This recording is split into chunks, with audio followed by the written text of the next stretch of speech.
Aurico é a função do perispírito do médium como novo modelo organizador do perispírito deformado do socorrido.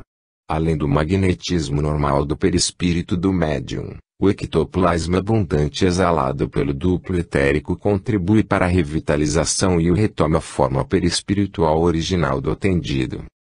Como semelhante cura semelhante, e como nós, em espíritos, não possuímos ectoplasma, que é o fluido animalizado produzido no duplo etérico e decorrente do metabolismo biológico do equipo físico, não podemos interceder nesses níveis mais densos e pesados, sendo, portanto, necessário um médium de cura desdobrado nessas cidades degradantes, abaixo da crosta terrestre. Como explanamos alhures, não há nada de exibicional no fato de utilizarmos os fluidos dos encarnados para tais intentos. Precisamos de algo tão ou mais denso que os fluidos existentes nessas regiões, e somente os fluidos animalizados do metabolismo físico lhes são semelhantes ou os superam em densidade. Há uma certa complexidade nessas movimentações. Primeiramente, ter-nos que preservar a segurança da instrumentação mediúnica, pois trata-se de um trabalho assistido de caridade, eminentemente de interesse altruístico. Segundo, ter-nos, em alguns casos mais difíceis, de desdobrar somente o duplo etérico do medianeiro em decorrência da volumosa quantidade de fluidos animalizados utilizada. Nessas ocasiões, os cuidados são redobrados. É extremamente desenvolvida a sensibilidade desse corpo intermediador e os assédios das organizações trevosas são contumazes. Elas tentam atacar o corpo físico inerte ou abalar a estrutura do cordão de prata, órgão elástico e hipersensível a qualquer estímulo brusco, que, rompendo-se, desliga o corpo astral dos corpos etérico e físico, havendo desencarne abrupto, como ocorre em vossos acidentes automobilísticos. O duplo etérico desdobrado, por lei de afinidade, só se desloca para locais, no astral, de grande densidade, em comunidades que encontram-se mais abaixo da crosta planetária. Não entraremos em maiores detalhamentos quanto a essas paisagens, pois não são a finalidade desta singela exposição. O medianeiro fica em desdobramento provocado pelos jatos magnéticos que lançamos, contrários ao campo vibracional que manta o positivo com o negativo na vida densa. É um transe cataléptico letárgico, baixando-lhe a temperatura e o metabolismo do corpo, à noite, durante o sono físico. Isso ocorre porque ele fica sem o corpo etérico que o liga ao corpo astral, tornando-se um amontoado de carne sem comando. Pois o verdadeiro propulsor de tudo é a mente, que encontra-se desligada do órgão físico, que é o cérebro. Trabalhamos em grupo para a segurança dos intentos incursionistas de socorro. Há vários técnicos, cada um dentro de sua especialidade. Os nossos amigos índios peles vermelhas oferecem apoio e retaguarda nessas verdadeiras batalhas astrais do bem contra o mal. São eles oriundos da colônia espiritual de Jurema. Espíritos de grande evolução e que, por amor aos terrícolas, adotam as configurações perispirituais em que foram muitos felizes há milênios atrás. Já estando libertos do cárcere da carne, laboram incessantemente na caridade, dando-nos grande apoio, seja na manipulação de outros fluidos curativos, que são agregados ao fluido animal do médium, seja na movimentação de verdadeiras falanges que vão à frente abrindo os caminhos, um neologismo da Umbanda, definindo bem esta movimentação extremada. Estabiliza-se uma gigantesca manta magnética, uma bolha contornando o corpo etérico do instrumento mediúnico, a similitude de um cisco que escorre através de uma gota de água na vidraça. Os caciques chegam a mobilizar até 5.000 índios, armados com lanças e dardos magnéticos, pois as entidades malévolas que se fazem presentes nesses locais trevosos somente respeitam a força e a atitude coercitiva. Na maioria das vezes, quando coordenamos esses trabalhos, elas não podem nos ver. Utilizamos o corpo astral, mas não é possível condensá-lo totalmente, pelo fato de, há muito, termos nos desvencilhado do grilhão da carne e do ego aprisionador. Os pretos velhos também se fazem integrantes, pois são exímios nos desmanches de bases de feitiçaria e magia dos magos negros. Nos trabalhos direcionados ao desmanche e varredura energética das bases dos magos negros, que, muitas vezes, utilizam-se de aparatos tecnológicos ainda desconhecidos das mesas mediúnicas e escravizam os irmãos deformados, potencializa-se a substância ectoplásmica, deslocando aos lugares onde está a origem dos instrumentos de magia negra, objetos vibratoriamente magnetizados e que captam a frequência vibratória do alvo visado, geralmente irmãos encanados, como se desse a leitura das coordenadas para a realização do feitiço correspondente. Nota de Ramatiz: os nossos irmãos com deformações nos corpos astrais, quer seja pela força mental de indução dos magos negros, quer seja por estarem por longa data fugindo do magnetismo reencarnatório do orbe, são classificados por alguns escritores e ativistas da mediunidade, espíritas e espiritualistas, inadvertidamente, como Jesus, palavra que, em sânscrito, Exud, é tão antiga quanto a civilização terrícola, sendo originária da Atlântida. Historicamente, desviou-se de sua denominação original, quando passaram-se a designar como Exus os sacerdotes banidos das fraternidades brancas, que utilizavam-se dos elementais da natureza para o mal, para a magia negra. Como esses elementais, agentes e veículos da magia, originariamente formas energéticas neutras, são acinzentados, quando vistos pelos clarividentes, criou-se essa interpretação errônea. Essas formas energéticas existem nas 7 faixas vibratórias do cosmo, e são agentes da magia universal, receptivos ao pensamento, tanto para o bem como para o mal. Indevidamente, associaram-nas ao mal, à feitiçaria e à magia negra. Não adentraremos em maiores pormenores quanto à utilização desses elementais, pois fugiríamos do escopo da presente abordagem. A Umbanda atual, praticada no Brasil, pela caridade que realiza, é importante para a espiritualidade, sendo um dos instrumentos de união das religiões no 3º milênio, a nova era que se delineia, e para a religiosidade como um todo. Não é baixo espiritismo, e os nossos irmãos com deformações em seus corpos astrais, soldados do mal, escravizados pelos magos negros, não são o que alguns, com ar de superioridade, costumeiramente denominam Jesus. Fim da nota. Com este recurso, desmagnetiza-se, neutraliza-se e desmancha-se essas aparelhagens, em verdadeiras tempestades astrais, que vão varrendo e higienizando esses laboratórios do mal, antros da anarquia. Muitas vezes, ao acordar, o médium se lembrará dos fatos, sentir-se-á cansado, exaurido de energia, com apetite aguçado. Essa situação ocorre em grande parte e em variada amplitude, conforme a quantidade doada e retirada de ectoplasma.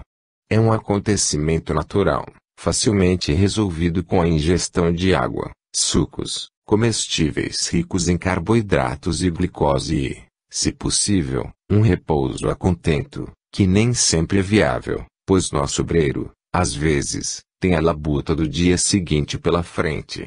Tentamos programar essas ações nas noites que antecedem a folga dos medianeiros nos seus trabalhos profanos, mas nem sempre é possível diante da urgência socorrista. Os lamas tibetanos curam com a concentração mental, produzindo ondas de energia, fazendo com que os espíritos engendrem esta energia ao redor do emissor e a canalizem aqueles que são objeto da assistência. Na cura aos encanados, utilizamo-nos dos recursos ectoplásmicos para materialização e desmaterialização de tecidos humanos. As energias fluídicas manipuladas do ectoplasma do médium e da natureza são usadas em um processo de desintegração atômica das células doentes e a imediata reintegração de células sadias na área afetada. Com o magnetismo, afrouxemos os laços que mantêm coesa a estrutura molecular original das células doentes, como se essa massa compactada se expandisse e retomasse ao fluido cósmico universal, já que nada se perde no cosmo, tudo se transmuta. Esses enxertos ectoplásmicos, com novas células sadias, são verdadeiros trabalhos de magia curativa. Essas próteses ectoplásmicas têm que ser imantadas à mesma frequência do campo magnético do encanado. Cria-se na hora do órgão substituído, enxertado parcial ou totalmente, uma força magnética de retenção. Como um molde colocado, ao ordenar novo pedaço ou conjunto a ser constituído, normalizamos a disfunção vibratória perispirítica e favorecemos a força centrífuga do modelo organizador biológico, que prepondera em todo e qualquer corpo astral, especificamente no local da área desmaterializada, anteriormente doente. Evita-se a rejeição e favorece-se a reprodução de células sadias, construindo-se, definitivamente, um tecido recuperado saudável. Observamos os tipos histológicos e sanguíneos, o grau de temperatura e o padrão vibratório da peça a ser implantada. É tudo muito rápido para vós, questão de segundos. A extrema plasticidade do ectoplasma semimaterializado no interior do organismo permite que desmaterializemos o tecido doente e, concomitantemente, moldemos o novo tecido orgânico sádio. Neste tempo, o ectoplasma semimaterializado passa a materializado.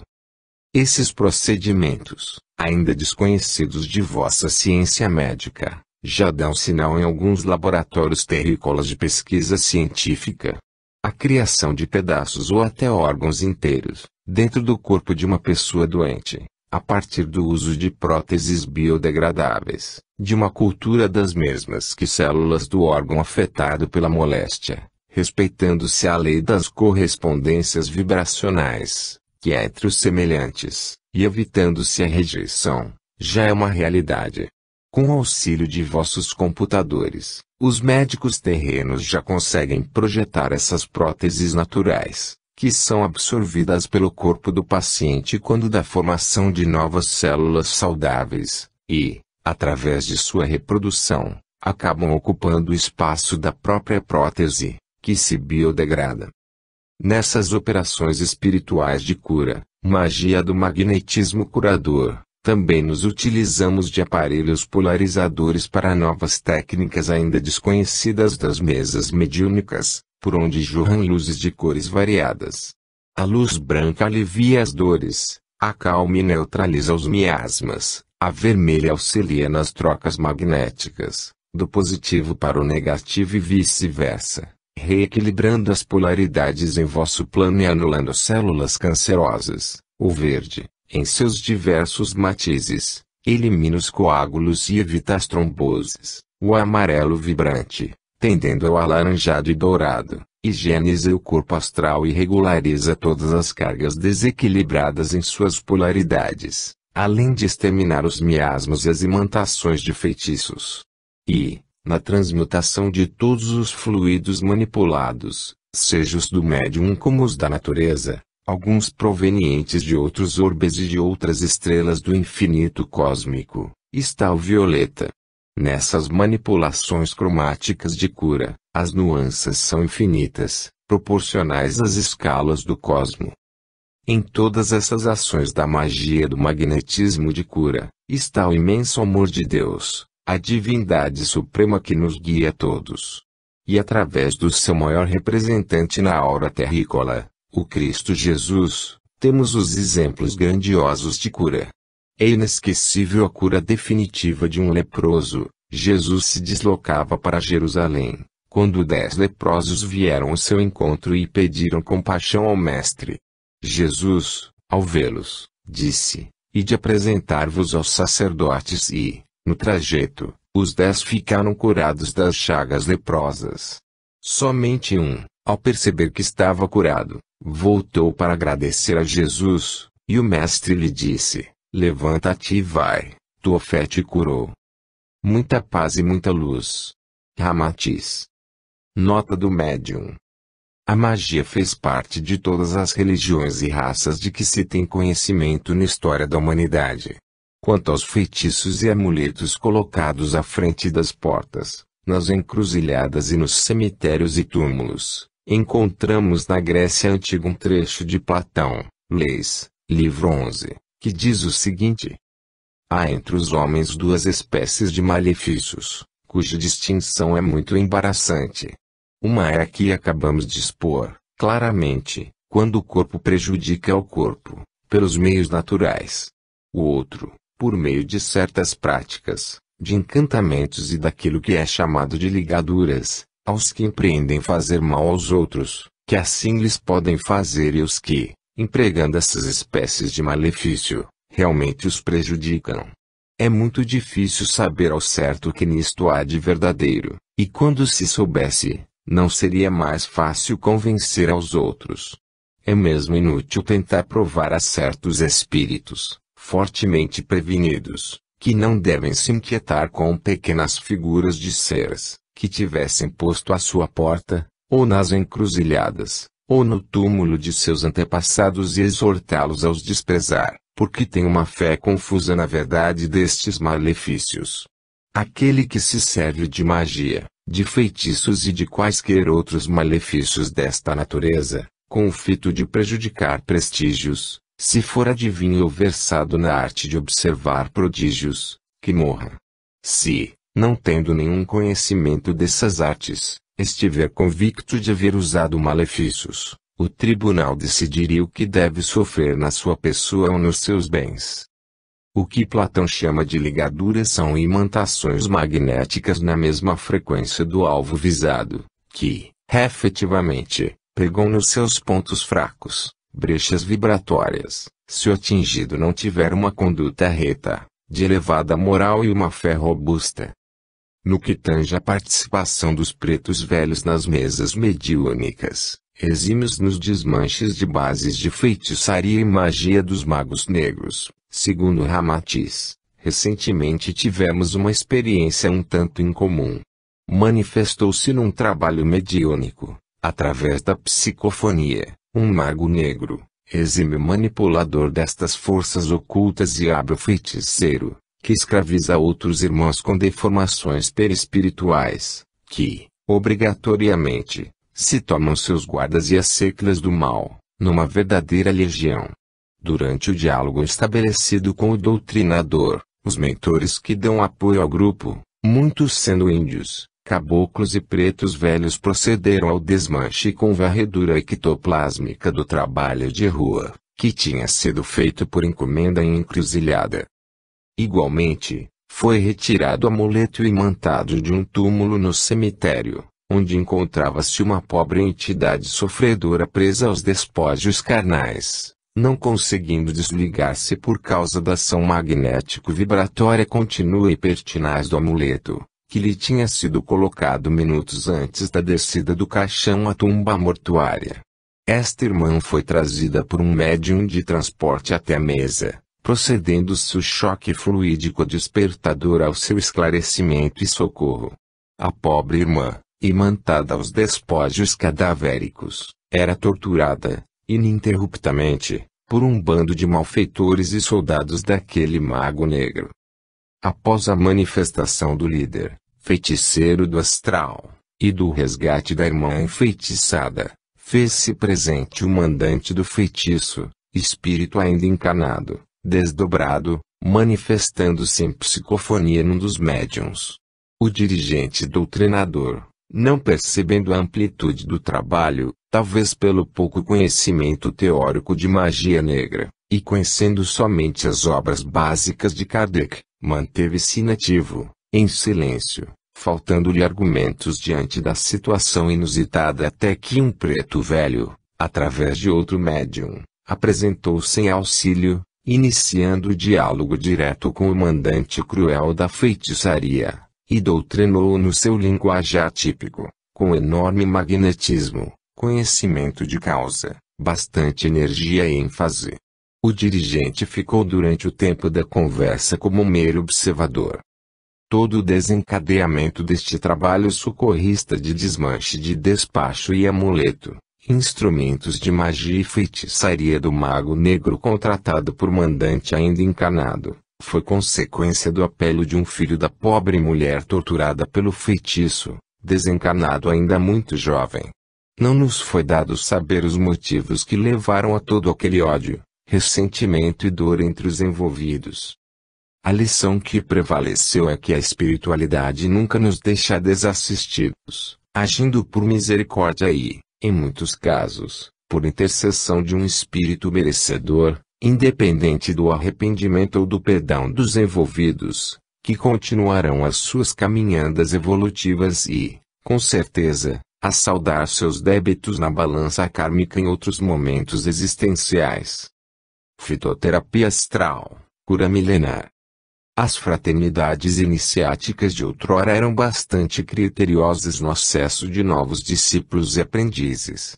Não é por acaso que havia iniciações, antecedendo o primeiro grau de aprendizado junto aos mestres, que chegavam a durar 7 anos. Os neófitos eram avaliados, criteriosamente, durante esse período. Os mestres, magos brancos, sabiam que havia perigo nos conhecimentos ocultos, se o estudante não tivesse em si as chaves do discernimento para distinguir os caminhos retos ou tortuosos da magia, correndo grande risco no acesso precipitado às obras ocultistas. Dual é o poder da magia, daí a facilidade de que se degenerasse em feitiçaria ou magia negra, pois para tanto bastava um mau pensamento. Esses aprendizados ocultos, centenários, estavam relacionados com os mistérios da física, da fisiologia, do psiquismo, da natureza dos elementos cósmicos e da teogonia. Com a ausência de espiritualidade e de sentido moral na grande maioria da população daquela época, em que predominavam os interesses mesquinhos e mundanos, normais à falta de cultura daquelas comunidades e aquele contexto evolutivo, a revelação generalizada desses conhecimentos faria muito mal aos não iniciados e prejudicaria a todos. Por isso, era recomendado aos discípulos dos grandes iniciados a propagação da verdade por meio de parábolas, como forma de esclarecerem-se as criaturas sem revelar os mistérios. Isso tanto é verdadeiro, que Jesus recomendava: não deis aos cães as coisas santas, nem deiteis aos porcos as vossas pérolas, para que não aconteça que as pisem com os pés e, voltando-se, vos despedacem. O Divino Mestre antevia que se os discípulos não estivessem preparados, não adiantava descortinar-lhes as verdades ocultas. Essas questões são tão antigas quanto o homem, e todos os iniciados que antecederam Jesus as entendiam e as percebiam: Zoroastro, Pitágoras, Confúcio, Sócrates, Buda, Lao Tse e tantos outros. A grande maioria dos entendidos de vossos dias ri dos feitiços e dos amuletos, mas, no entanto, acaba sendo manipulada pelos magos negros encarnados, que não se utilizam mais desses meios externos para a prática da magia. Esses magos negros são aqueles que, tendo pertencido às antigas fraternidades brancas, foram banidos pela utilização incorreta dos ensinamentos ocultos e dos elementais, que estão presentes em todos os planos vibracionais. Hoje, utilizam-se desses conhecimentos para a dominação e o enriquecimento, com propósito particular e egoísta. São de grande poder mental e carisma. Quando falam, sua oratória magnetiza as multidões. Estão representados na política em vosso parlamento, defendendo os interesses de suas seitas, conseguem acesso aos meios de comunicação e se aproveitam da pureza dos inocentes para angariar valores pecuniários, como se fossem em prol da construção de novos templos. Diante da pureza da benzedeira, que com o galinho de arruda e suas ervas propicia a cura e o alento aos pobres e aos necessitados, eles a ridicularizam e a classificam de possuída pelo demônio. Olham o mediunismo com escárnio, dizendo que é coisa de doentes mentais. Manipulam a fé, ameaçando que fora de suas igrejas não há salvação. São dissimulados e muito inteligentes e, nas reuniões entre si, planejam formas de angariar mais recursos e crescer mais rapidamente. Aproveitam-se da pobreza e das mazelas ainda existentes em vosso orbe. A cada um é dado conforme suas obras, e o tempo é o implacável professor das leis de causalidade que regem o cosmo. São chegados os dias em que se resgatam os conhecimentos milenares dos mestres antigos, trazendo à tona a verdade. O Espiritismo esclarecedor, como o Consolador enviado pelo Cristo Jesus, aos poucos vai despertando as criaturas. Jorram, sistematicamente, da fonte do Altíssimo informações e esclarecimentos, e a via de comunicação da mediunidade é a ferramenta abençoada para a expansão das consciências. Amplia-se, aos poucos, o discernimento coletivo, e as próprias comunidades já se mostram incrédulas quando não têm as elucidações adequadas, requeridas pelo crivo da razão. As benzedeiras e os caboclos, tão ridicularizados, hoje já são vistos com outros olhos. A utilização de ervas e fitoterápicos, como instrumentos de cura popular e amparo aos necessitados, se faz mais presente em vossa própria medicina, que lhes confere maior importância. Nesse resgate dos conhecimentos milenares, a fitoterapia despontará. É originária da medicina ayurvédica, considerada como a mais antiga ciência da saúde, tendo surgido na Índia há cerca de 5.000 anos atrás. Foi ensinada por milhares de anos nos templos das fraternidades iniciáticas, dentro da tradição oral de transmissão dos conhecimentos dos mestres para os aprendizes. Ayurveda significa literalmente ciência ou conhecimento da vida. É uma palavra com duas raízes sânscritas, ayu, significando vida, e veda, conhecimento ou ciência. O Ayurveda teve origem nos Vedas, a mais antiga literatura do mundo, onde eram registrados todos os conhecimentos que pudessem ser úteis à humanidade: engenharia, física, astrologia, biologia, toxicologia, filosofia, teologia. Esses conhecimentos iniciáticos foram utilizados para a magia branca, em rituais de cura de doenças, promovendo bem-estar e saúde, paz e prosperidade, desde a antiga Atlântida. Naquela época, era muito comum o uso de encantamentos, de essência de plantas e de animais, dos elementais, que são forças energéticas guardiãs da natureza, do sol, e até da energia criativa do homem para fins terapêuticos. As substâncias medicamentosas, em geral, eram usadas sob forma de amuletos.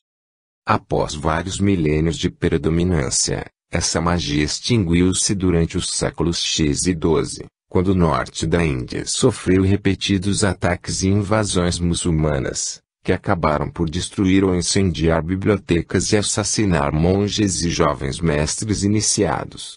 Os conhecimentos ayurvédicos foram, então, levados ao Tibete e ao Nepal pelos poucos mestres curadores que conseguiram escapar do massacre.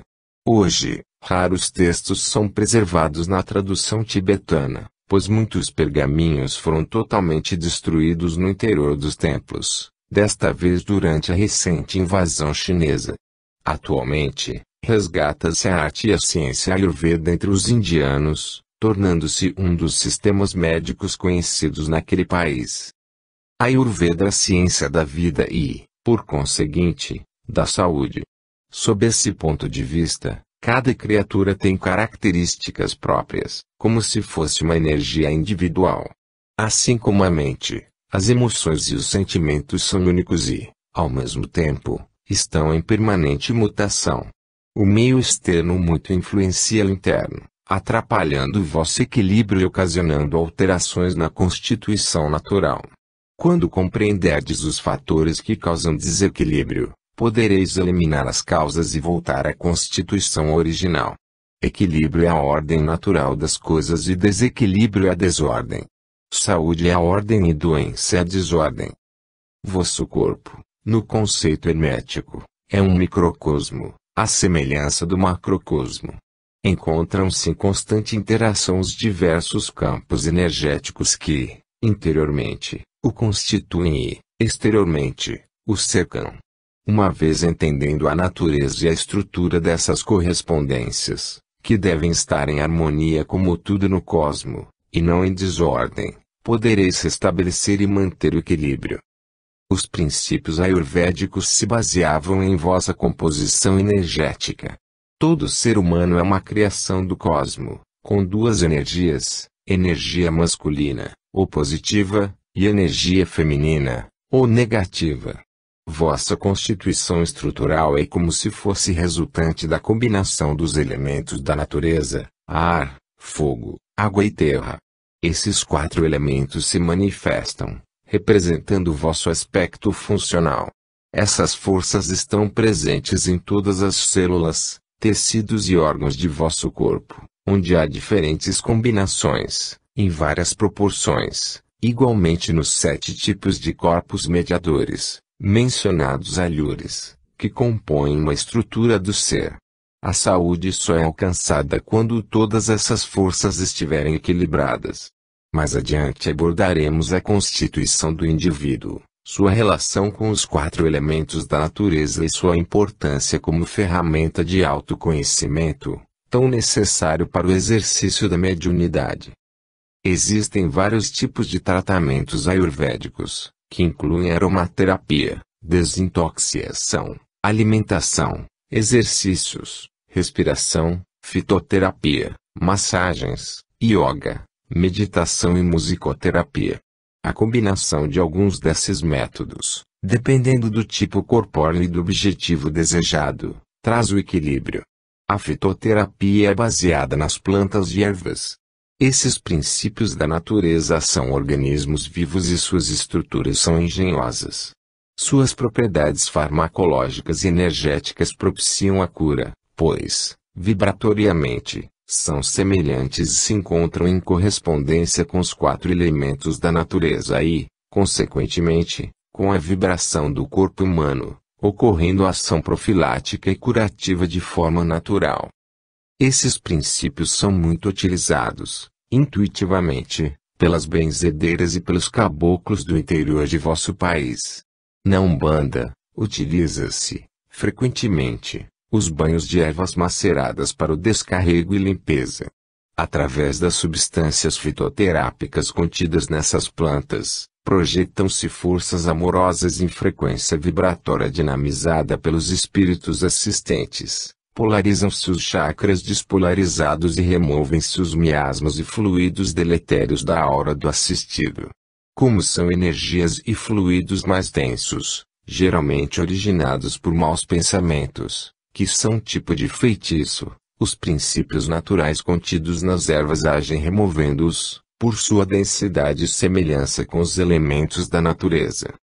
Em algumas casas espíritas resgata-se, atualmente, como método de cura milenar, o receituário fitoterápico, de ervas e infusões das plantas da natureza. Tratamento saudável e natural, é coadjuvante de importância do tratamento espiritual, restabelecendo o equilíbrio do organismo debilitado pela doença e as imantações provocadas por maus pensamentos e pelos obsessores. Não isenta a reforma íntima e a mudança de comportamento, mas mostra-se eficaz na normalização dos campos energéticos do assistido. Também utilizamos das essências fitoterápicas eterizadas, presentes em todo o reino vegetal de vosso orbe. Essas essências são recolhidas e manipuladas junto ao ectoplasma do médium nos trabalhos de magnetismo curador aos encarnados, conforme mencionado alhures. Para cada caso, para cada doença, há uma erva astral, essência eterizada, que é aplicada individualmente. Quando a essência eterizada necessária à cura não se encontra em vosso plano, utilizamo-nos do grande manancial da fitoterapia astral, existente do lado de cá. A colônia espiritual de Jurema é uma grande floresta e reserva dessas plantas. Em meio à natureza verdejante, isto é caridade, estando esses princípios ativos à disposição da espiritualidade para a cura e o soerguimento das criaturas. Temos depósito dessas essências eterizadas nas casas espíritas, mas, em muitos casos, é necessário a sua extração, manipulando-a no instante do atendimento, mobilizando-se recursos na busca dessas ervas astrais, que são maceradas e misturadas ao ectoplasma, no ato da materialização de novo tecido e, depois, no campo áurico do assistido. Esses recursos não são utilizados somente nas casas espíritas, mas também nos resgates praticados nas regiões trevosas, abaixo da crosta planetária. Tudo é planejado, criteriosamente, nos mínimos detalhes, não existindo imprevistos. E quando isso ocorre, é por falha dos instrumentos mediúnicos, não chegando a comprometer os trabalhos, pois são, de imediato, isolados magneticamente. Preparamo-nos, antecipadamente, para que a incursão socorrista seja concomitante com o trabalho na mesa mediúnica. Sendo o resgate de irmãos prisioneiros dos magos negros, se fazem presentes os corpos astrais separados dos médiuns. Penetramos nos seus territórios em grupo. Saímos de local do astral em espécie de nave, um hospital móvel, como se fosse um vagão de trem moderno ou um avião sem asas. Esse recurso de ideoplastia é necessário, pois essas incursões também são utilizadas para estudo e nem todos os irmãos estão em condições de atuar prescindindo da forma. Os médicos que nos acompanham preparam-se para reencarnar ou para atuar em agrupamentos espíritas no vosso orbe. Essa nave tem reservatório amplo, em diversos tubos cilíndricos, de fitoterápicos astrais. No momento em que o dirigente dos irmãos encarnados abre os trabalhos, forma-se sobre o grupo mediúnico uma manta ectoplásmica, única, interpenetrando-se com a localidade na qual procederemos os resgates, pois o espaço e o tempo não são como percebeis. Essa nave não pode ser vista pelos guardiões desses locais e pelas aparelhagens dos magos negros, pois vibra em diapasão diferente, encontrando-se em outra dimensão. Aterrissamos próximo ao local do resgate, indo nossos irmãos índios à frente, libertando os encarcerados das cavernas escuras e geladas, em que a temperatura chega até 20 graus abaixo de zero, em vossa escala termométrica. Esses irmãos são trazidos até o interior da nave hospital, tratados, imediatamente, com a amálgama curativa do ectoplasma e dos fitoterápicos astrais, acomodados, e ao término da operação de resgate, transportados para local próprio de refazimento. A ocasião é chegada.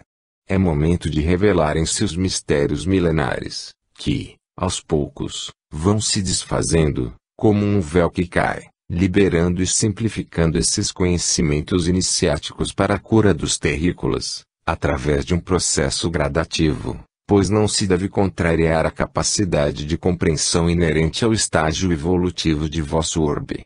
A moralidade plena é paulatina, expansão da consciência baseada no aprendizado gradual de amar o próximo como a si mesmo. Sendo assim, ainda permanecem válidas as palavras de Jesus: a vós é dado conhecer os mistérios do reino de Deus, mas aos que estão fora tudo se trata por parábolas, para que vejam e não percebam. Muita paz e muita luz. Ramatiz. 4 elementos e mediunidade. Qual a origem dos mistérios? Por que surgiram? Houve uma época na evolução do orbe terrícola em que não havia necessidade de simbolismo e de iniciações secretas. Quando, na Atlântida, imperavam o amor e os interesses altruísticos, o conhecimento da Umbanda, com sua pureza, era corriqueiro, acessível a todos, pela inocência daquelas primeiras almas. Entretanto, parte da população exorbitou no uso da magia para interesses egoísticos e particularistas. Os mestres, magos brancos, verificaram o perigo em que incorreriam se permitissem o crescimento desordenado e ambicioso do uso daqueles conhecimentos milenares, chaves capazes de abrir as portas de todas as forças ocultas. Adotaram, então, medidas restritivas no intuito de coibir o avanço desordenado da magia negra, pois já anteviam, todos, os males que ocasionaria a comunidade. A partir daí, interiorizou-se nos templos o uso da magia, adotaram-se alegorias e simbolismos com o objetivo de restringir-se o acesso aos conhecimentos e dificultar sua interpretação. separou-se a arte milenar a umbandandos considerados profanos e despreparados moralmente para a convivência harmoniosa com as leis de causalidade que regem o cosmo. Não imaginavam os atlantes que era tarde, e que persistiria a utilização da magia para fins individualistas. Assim, os maiorais do planejamento do orbe previram a depuração dessa civilização, através dos cataclismos, pelo seu afundamento gradual e pelas levas migratórias salvadoras, decorrências de um grande embate no astral entre as forças do bem e do mal. Desse momento em diante, essa ciência e esses conhecimentos foram desfigurados, gerando várias interpretações, originando muitos credos e religiões que se formaram em todo o orbe. A simbologia primária, singela e pura, chave simples que abria todos os mistérios ocultos, perdeu-se, originando essas diversas idolatrias. Em todo esse movimento, sempre estiveram presentes os interesses mundanos, de domínio e poder dos mandatários e dos religiosos.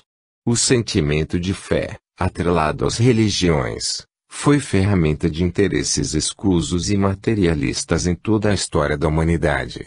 O poder, a ilusão da carne, pautaram a conduta dos homens e, em todas as religiões, da Atlântida, do Egito, da Grécia, da Índia, da China, citando as principais comunidades terrícolas da antiguidade, estabeleceram-se castas de privilegiados, que utilizaram-se de suas posições de liderança religiosa para locupletarem-se no gozo da vida e nos arroubos propiciados pelas sensações do corpo físico. O homem, como veículo de evolução, lei inexorável da vida, não deve causar o mal. A lei de causa e efeito é maestro de ouvido delicado. Localiza, imediatamente, os sons desarmônicos da orquestra, ajustando os aparelhos musicais desafinados e equilibrando-os. A regência é disciplinadora do progresso espiritual de todos os seres no cosmo. Estais inseridos numa grande orquestra cósmica, regida pela batuta do Criador. Vosso orbe é como se fosse uma pré-escola, que prepara os músicos neófitos para dedilhar os primeiros acordes, nas suas apresentações iniciais. Existem orbes que são como uma grande universidade, em que os músicos são talentos dos professores da música universal, da fraternidade e da solidariedade. O orbe terrícola está inserido na faixa vibratória mais lenta e densa do cosmo. O corpo físico, à semelhança da terra, do ar, do fogo e da água, é elemento primário na sinfonia cósmica. Essas formas energéticas, elementares da natureza, estão contidas em vós, não como compreendeis na linearidade de vosso raciocínio. Elas são semelhantes às energias do corpo físico e do corpo etérico. Não existe acaso nas relações com a natureza que vos cerca, e as afinidades se fazem presentes nos campos energéticos.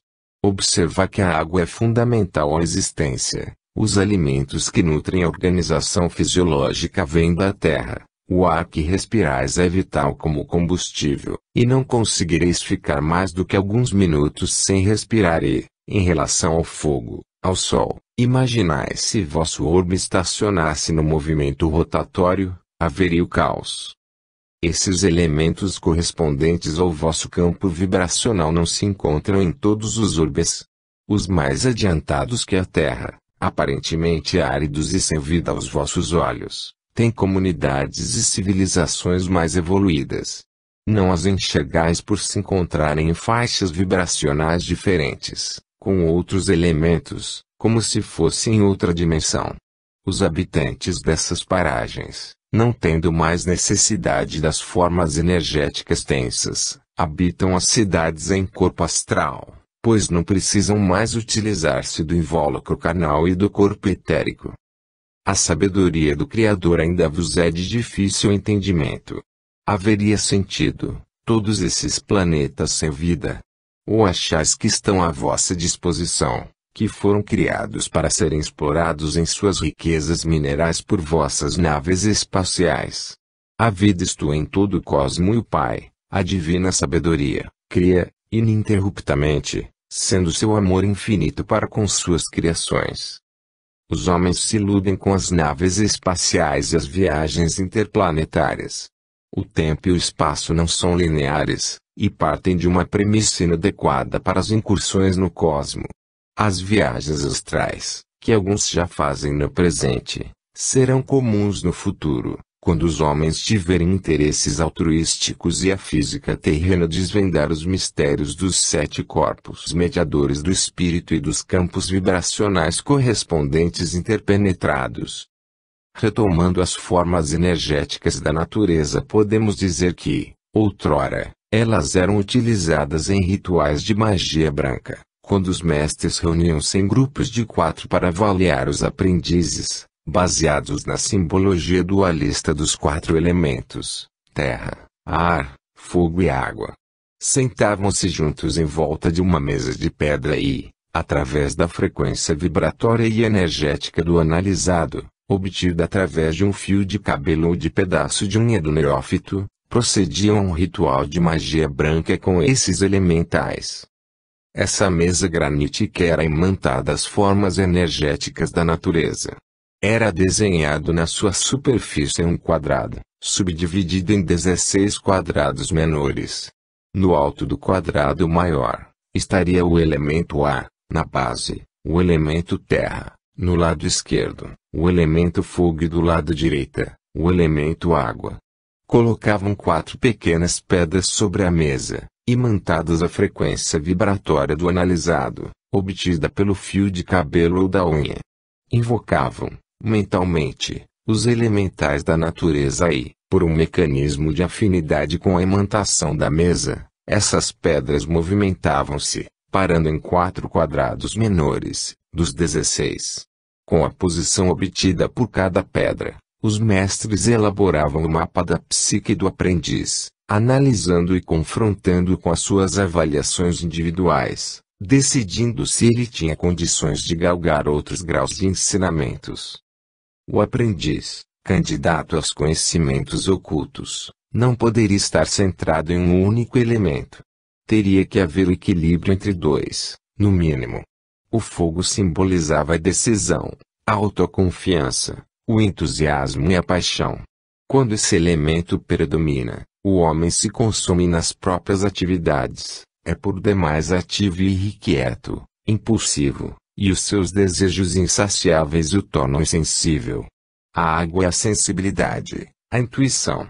Sua ênfase leva ao descontrole emocional, a intuição penetrante e as reações exageradas a qualquer estímulo, acentuados pelo excesso de sensibilidade.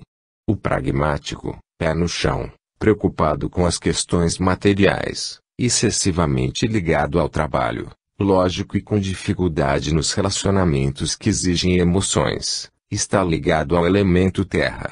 O ar significa a mente ativa, contemplativa, algo distraída. Sua predominância leva ao desprezo do corpo físico e as suas necessidades fisiológicas, vida ativa no mundo do imaginário e indiferença às questões materiais. Não nos adentraremos numa dissertação mais aprofundada em relação à psique humana e à simbologia dos 4 elementos. Essas avaliações eram contumazes e importantes para o autoconhecimento. Baseadas nos elementos da natureza e pela sua similaridade energética com os corpos físico e etérico, conseguiu-se um método eficaz de estudo de burilamento interno. O homem odierno, tão ligado nas coisas exteriores, esquece-se da natureza que o cerca e deixa-se engolir pelo excesso de imagens, estímulos e apelos consumistas. A mediunidade, como ferramenta de intercâmbio entre os planos energéticos que vos cercam, não prescinde de o médium conhecer-se e reformar-se, sob pena de desequilibrar-se. Estudai os 4 elementos e verificai a atualidade desses conhecimentos. Sem compreender vossa constituição particular, dificulta-se a vida com equilíbrio e, muitas vezes, vossa saúde enfraquece e sobrevém a doença. Infelizmente a medicina terrícola ainda costuma dar mais atenção às doenças do que aos doentes. O homem apresenta 7 corpos mediadores, dentre os quais os 4 elementos fundamentais da natureza se expressam em apenas 2, o corpo físico e o etérico, repercutindo nos subsequentes, e podem ser definidos como mecanismos básicos que governam vosso fluxo energético aos demais corpos mediadores. O elemento ar está representado pelas cavidades porosas e pelas trocas gasosas ocorridas. Os elementos fogo e água manifestam-se no organismo através da digestão e nos processos metabólicos de transmutação energética como um todo, já que a água corporal é a mais presente. A terra está nos alimentos ingeridos, cujas substâncias, sempre presentes no corpo, são continuamente renovadas e têm sua quantidade, qualidade e funções definidas. Quando normais, desempenham as diferentes funções do corpo e mantêm. Porém, têm a tendência de tornarem-se anormais, passando por aumentos ou diminuições de sua quantidade, qualidades e funções. Neste caso, contaminam os tecidos e contribuem para o surgimento de doenças. Todas as formas energéticas dos 4 elementos estão presentes no ser humano, em cada célula do corpo, desde o momento da concepção. Uma vida adequada, de harmonia com o meio que vos cerca, e uma alimentação natural, à base de grãos e vegetais, já seria um primeiro passo para o equilíbrio perene. Ao contrário, por causa dos embates físicos, mentais e emocionais, aliados a um padrão comportamental destrutivo, e a uma dieta alimentar imprópria, energias deletérias são ingeridas, como por exemplo a carne vermelha e os alcoólicos. A maioria dos cidadãos terrícolas encontra-se desajustada, desafinada nas polaridades energéticas do positivo com o negativo, ou despolarizada, com depressão, ansiedade, dores e doenças diversas. Vosso campo de energia já é um fato científico. Nas casas espíritas, através do magnetismo, trabalhamos as polaridades, terapia energética reguladora dos chakras e da aura, fundamentais para a vida e para a desobstrução do fluxo das correntes energéticas, do fogo, da água, da terra e do ar. O campo energético do médium magnetizador é ativado e, aliado aos fluidos ectoplásmicos e às essências fitoterápicas astrais, eterizadas, curamos e restabelecemos o equilíbrio do corpo físico. O médium tem que estar harmônico, tendo uma conduta saudável e equilibrada. Os assistidos experimentam uma melhora imediata, mas, muitas vezes, não duradoura. Se faz necessário esclarecimento quanto a essas energias, sua relação com a natureza e o modo de vida que os cidadãos terrícolas devem adotar para o equilíbrio tornar-se habitual. Aqueles que se utilizam da palavra, que orientam fraternalmente, têm o dever de conhecer esses princípios, tão importantes para a felicidade. A união do homem como universo é indissolúvel nos 7 planos vibracionais, sendo que em cada um se aplicam os elementos correspondentes da natureza. Nessa íntima união com o Criador, eu estou em ti, tu estás em mim, fé e ciência juntas, uma só expressão de harmonia no cosmo, retratando a manifestação do mesmo ser, que é Deus. Muita paz e muita luz. Ramatiz. Nota do médium. Antes de escrevermos esta mensagem, tivemos uma viagem astral acompanhada por Ramatiz, que nos foi muitíssimo marcante. Apresentou-se-nos sem turbante ou qualquer alegoria na cabeça, ao natural, com os cabelos soltos às costas, negros, até a altura da cintura, de estatura mediana, tez-mate como a dos indianos, aparentemente menor que os meus 1,78 metro. Estava com uma camisa branca, espécie de túnica, a tradicional corrente e o triângulo lilás rosado com a cruz no centro sobressair-lhe no peito. Vestia calças folgadas, em matiz verde azulado, amarradas na altura dos tornozelos. Tinha nos pés um tipo de calçado que não encontro palavras para descrever e dos quais não me detive em detalhes. Levou-nos até um salão, em um templo hermético, no interior do qual participamos da elaboração do mapa elemental da psique humana, usado na avaliação dos aprendizes nas fraternidades iniciáticas de outrora, sentados em frente a uma mesa de pedra, conforme o ritual de magia branca, descrito na mensagem por Ramatiz. Depois, vimos-nos transportados, em corpo astral, por um veículo aéreo semelhança de um avião, em grande turbulência, ao que tudo indica uma região muito distante, em outro orbe no cosmo. Num determinado momento da viagem, vimos-nos desprovidos do corpo astral, entendendo que fomos até aquele local em corpo mental, pela sua distância da Terra. Foi como se nos passassem um filme, numa espécie de visão tridimensional à nossa volta, colorido, com sons e sentimentos. Estávamos numa praia, de um mar branco e translúcido, maravilhosamente linda. O sol já tinha se posto e as pessoas brincavam tranquilamente na areia. Eram altas para o nosso padrão, esguias, delicadas como aquarianas.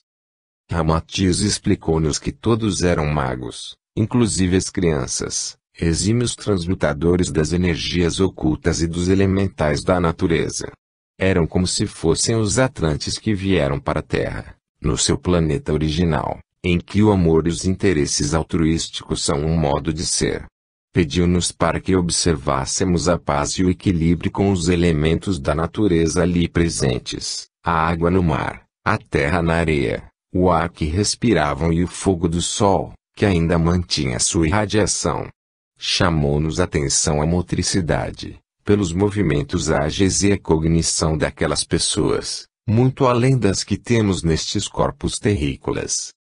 Na volta, Ramatiz utilizou-se de uma bela ideoplastia para nos transmitir alguns ensinamentos. Nos vimos lado a lado, e ele empinava uma pipa, pandurga, papagaio dando linha, e ela voando cada vez mais alto. Repentinamente, a linha terminava, passando entre os seus dedos como se tivesse arrebentado. Em desabalada correria, quase batendo em um muro que surgiu durante a perseguição ao fio, consegui pegar a linha e segurei a pipa para que não fosse embora.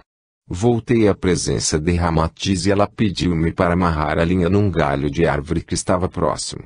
Explicou-me que as 3 varetas que davam sustentação à pipa, simbolizavam os 3 corpos, físico, etérico e astral. O papel que a fizera alçar voo, era o espírito, centelha divina querendo retomar ao todo cósmico, ao seio do Pai, diante da inexorabilidade do vento ascensional que a arrebatara. A linha, significava nossas amarras, nossos apegos à vida material.